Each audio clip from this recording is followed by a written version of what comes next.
And political anchor of Spectrum News, Errol Lewis, and CNN political commentator and senior columnist at the Daily Beast, Matt Lewis. All right, Errol Lewis, you have like 19 degrees. One of them involves the law. When we look at this, you cross the border, you have committed a crime, you can be deported. Enforcement was about having different priorities and guidelines of what they looked at. It used to be dangerous felons. During the campaign, Trump had started in one direction but seemed to end up in the area of let's get rid of the dangerous ones. This new language, let's put it up on the board for you guys at home to look at it. Forget about the first line. Prioritize removable aliens who have been convicted of any criminal offense. Okay, that's the way it's usually been.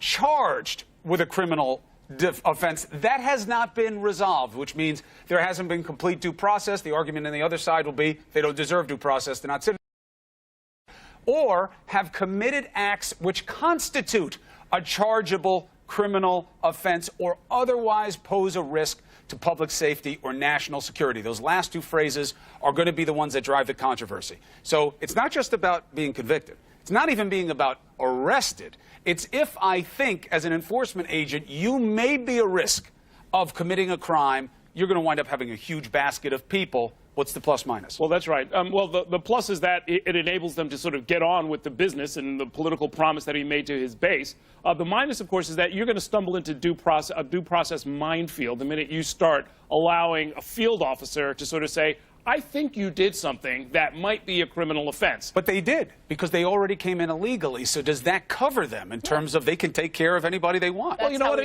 what? It forces an issue that Congress kind of stepped around. This issue about 2 weeks or 2 years, you know, in other words, that due process provisions don't kick in because you just came over the border yesterday, or 2 weeks, or 2 years. Well, you're going to start getting harder cases, 2.5 years.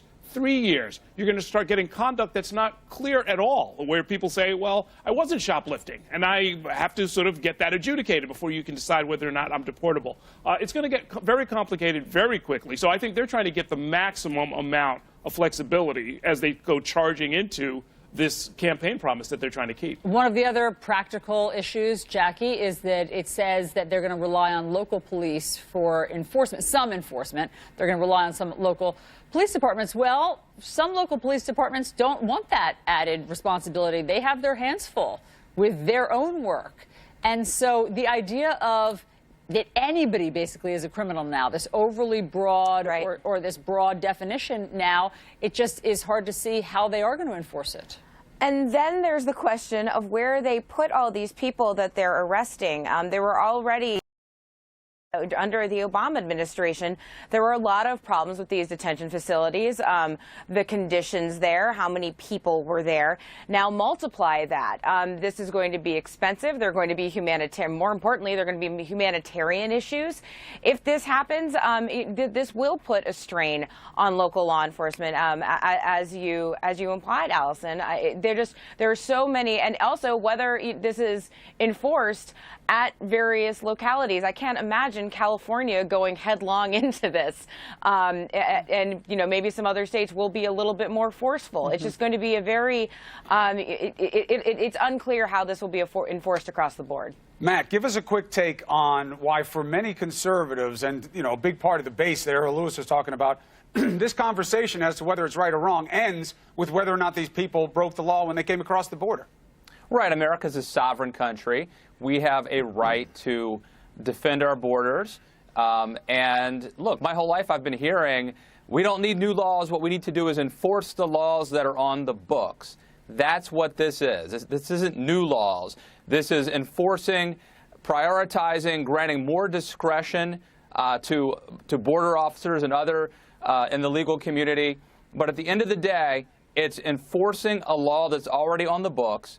As you've been saying, if you come here illegally, you are already an uninvited guest. And if you are not on your best behavior, you should have no expectation whatsoever that you will not be deported.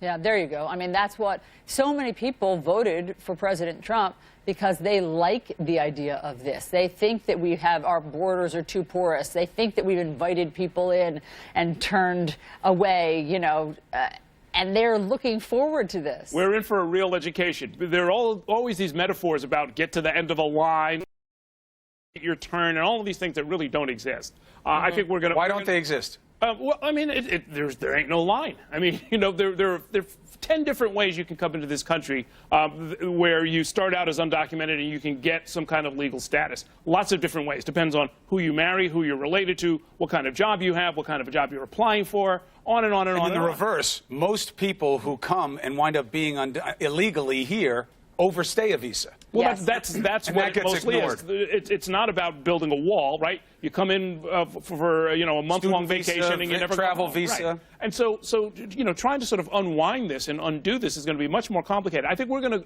have a case study in unintended consequences because the political and the economic and frankly the moral dimensions of all of this stuff have not really been thought through. But the main evaluation is crime, though, Allison. We do have some stats. I mean, we don't have the best picture of it, but what do we have?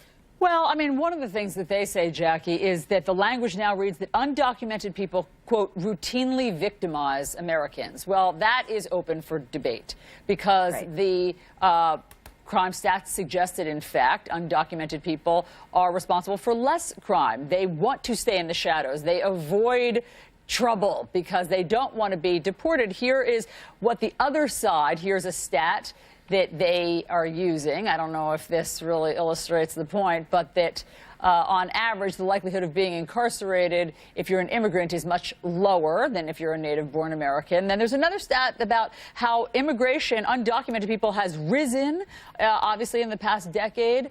But the violent crime rate has plummeted, down 48%. At the same time, in other words, that more people are coming in without documentation, the crime rate is, over 2 decades, the crime rate is going down. So that's what people on the other side will say, that in general, undocumented people are not responsible for violent crimes.